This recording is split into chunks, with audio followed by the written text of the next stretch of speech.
Om Swastiastu. Assalamualaikum warahmatullahi wabarakatuh. Selamat pagi teman-teman.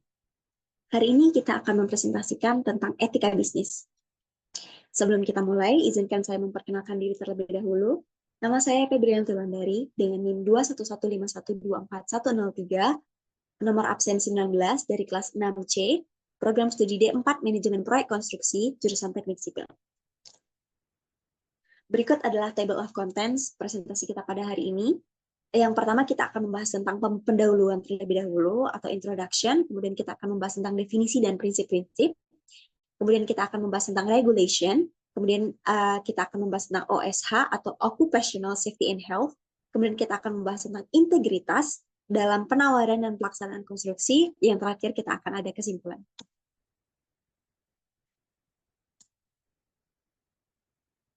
Oke.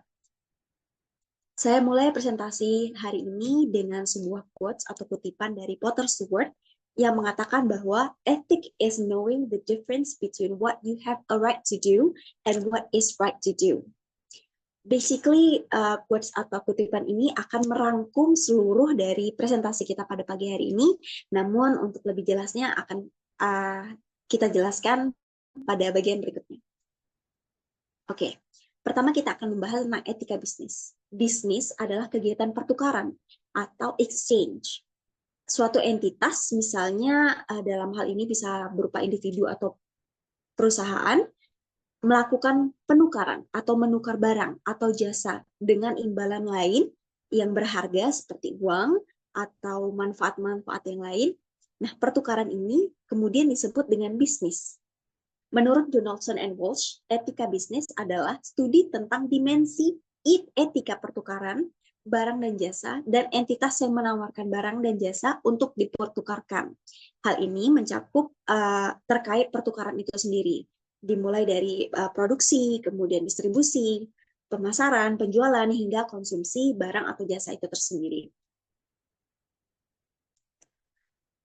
Etika bisnis adalah prinsip-prinsip yang memandu pengambilan keputusan.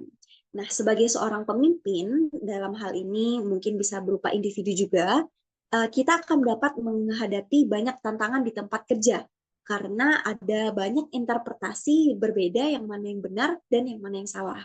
Nah, adanya etika bisnis ini adalah sebagai suatu panduan untuk pengambilan keputusan, karena etika bisnis itu bukan sekedar kode moral yang benar atau yang salah. Karena di dalam sebuah perusahaan, kita harus bisa memutuskan ketika ada permasalahan antara perilaku legal perusahaan dan keunggulan kompetitif perusahaan. Perilaku legal perusahaan tentu sebagai sebuah perusahaan kita ingin meraup profit sebanyak-banyaknya. Namun di samping itu kita juga harus mempertimbangkan bahwa sebagai perusahaan kita memiliki integritas atau kita memiliki pandangan masyarakat atau dunia sosial terhadap perusahaan kita. Nah, dua hal ini seringnya itu bertubrukan sehingga menciptakan masalah-masalah kompleks dan perlu diambilnya keputusan. Untuk dapat mengambil keputusan, kita menggunakan etika bisnis dalam meng-guide atau proses pengambilan keputusan itu tersendiri. Etika bisnis dapat diartikan sebagai sebuah proses atau cara mengendalikan eksternalitas dari sebuah bisnis. Nah, ini merupakan salah satu definisi etika bisnis yang diucapkan oleh Vikram Gandhi, seorang profesor Harvard Business School. Di sini saya akan membahas juga tentang eksternalitas. Eksternalitas seperti apa sih yang kita bicarakan? Nah, sebagai sebuah perusahaan, tentu kita akan menghasilkan sesuatu. Hasil atau sesuatu ini kemudian kita sebut dengan eksternalitas.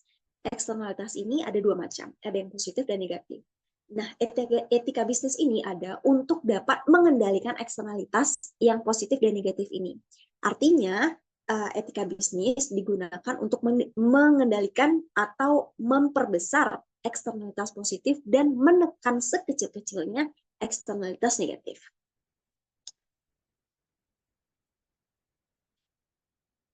Etika bisnis memastikan tingkat kepercayaan tertentu antara konsumen dan perusahaan, menjamin perlakuan yang adil dan setara kepada publik. Ini yang saya katakan tadi tentang tanggung jawab legalitas perusahaan dengan bagaimana pandangan masyarakat atau sosial terhadap perusahaan kita.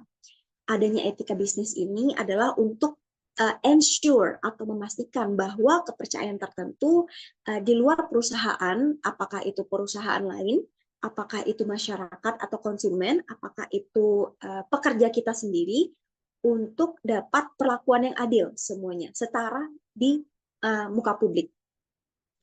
Nah, kepercayaan atau etikal ini ada beberapa bentuk. Yang pertama ada ethical responsibility to society atau kepada masyarakat, kemudian ada ethical responsibility to customer atau kepada pelanggan, kemudian yang terakhir ada ethical responsibility to employees.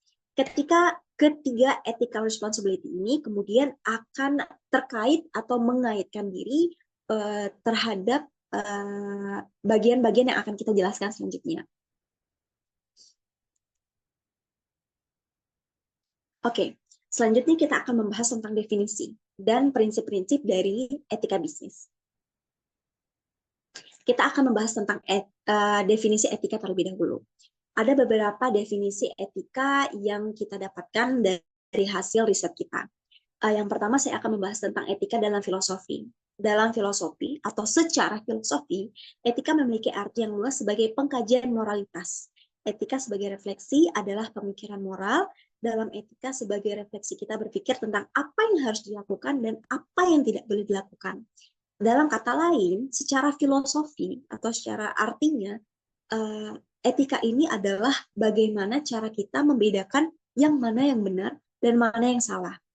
Nah, dalam etika itu terdapat 3 fungsi dalam perwujudannya. Yang pertama ada etika deskriptif, kemudian ada etika normatif, dan yang ketiga ada metaetika atau metaetik.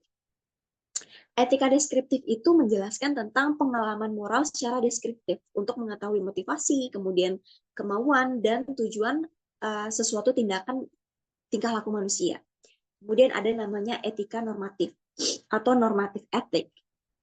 Normatif etik ini menjelaskan tentang mengapa manusia bertindak seperti apa yang mereka lakukan. Kemudian metaetika atau metaetik berusaha menjelaskan tentang arti atau istilah atau bahasa yang digunakan dalam pembicaraan etika secara berpikir yang dipakai untuk membenarkan pernyataan-pernyataan etika. Kemudian kita akan membahas etika secara etimologi. Secara etimologi atau secara bahasa, etika itu berasal dari bahasa Yunani. Ethos yang berarti sikap, cara berpikir, kebiasaan, adat, akhlak, perasaan, dan watak kesusilaan. Jadi secara garis besar, etika ini berarti prinsip atau norma atau standar perilaku yang mengatur individu maupun kelompok yang kelompok yang dapat membedakan apa yang benar dan apa yang salah. Istilah etika ini atau istilah ethos ini dipakai oleh Aristoteles atau seorang filsuf Yunani untuk menunjukkan filsafat moral. Nah, ini terkait lagi sama etika dalam filosofi tadi, yaitu tentang bagaimana cara membedakan yang mana yang salah dan yang mana yang benar, atau membedakan antara apa yang harus dilakukan dan apa yang tidak boleh dilakukan. Etika berarti prinsip, norma, dan standar perilaku yang mengatur individu maupun kelompok yang membedakan apa yang benar dan apa yang salah. Sebenarnya etika sendiri itu berasal dari bagian-bagian yang kecil. Bagian terkecil dari etika adalah bernama nilai sosial. Dari nilai sosial kemudian akan terbentuk norma atau aturan-aturan, dan dari aturan-aturan ini kemudian disebut dengan etika. Selanjutnya kita akan membahas etika menurut beberapa ahli. Yang pertama kita akan membahas tentang definisi etika oleh Bertens. Bertens mengatakan etika bisnis itu lebih luas daripada ketentuan yang diatur oleh undang-undang. Bahkan etika bisnis merupakan standar yang lebih tinggi dan standar yang lebih tinggi jika dibandingkan dengan standar minimum ketentuan hukum. Karena dalam kegiatan atau kegiatan bisnis, kita seringkali menemukan gray area yang tidak dapat diatur oleh ketentuan hukum. Nah, menurut Bertens, etika bisnis dengan ketentuan hukum itu 2 hal yang berbeda. ketika ketentuan hukum itu hanya bisa digunakan atau diaplikasikan terhadap bagian-bagian tertentu yang sudah didefinisikan secara khusus. Sedangkan etika ini lebih secara meluas, karena etika ini bisa digunakan secara universal dimanapun dan kapanpun, berbeda dengan ketentuan hukum. Selanjutnya, Hill dan Jones mengatakan bahwa etika bisnis merupakan ajaran dalam membedakan antara benar dan yang salah dalam memberikan bekal kepada setiap pimpinan perusahaan ketika mempertimbangkan pengambilan keputusan strategis terkait dengan masalah moral yang kompleks. Nah, ini terkait lagi tentang definisi etika yang sudah kita bahas sebelumnya. Selanjutnya, menurut Business and Society Ethics, etika bisnis adalah disiplin yang berkaitan dengan baik dan buruknya suatu tugas dan kewajiban moral dalam konteks bisnis. Dan yang terakhir, menurut ahli yang terakhir adalah dari Sumarni, menurut beliau, etika bisnis itu terkait dengan masalah menilai aktivitas dan bisnis yang mengacu pada kebenaran atau kejujuran dalam bisnis. Bisa kita simpulkan, etika bisnis itu sebenarnya adalah seperangkat norma atau aturan atau nilai-nilai moral yang secara umum diterapkan sebagai dasar pertimbangan. Dalam hal ini aspek-aspek pertimbangannya adalah konsekuensi sosial, lingkungan, serta ekonomi dalam segala proses pengambilan keputusan di perusahaan atau pada proses bisnis.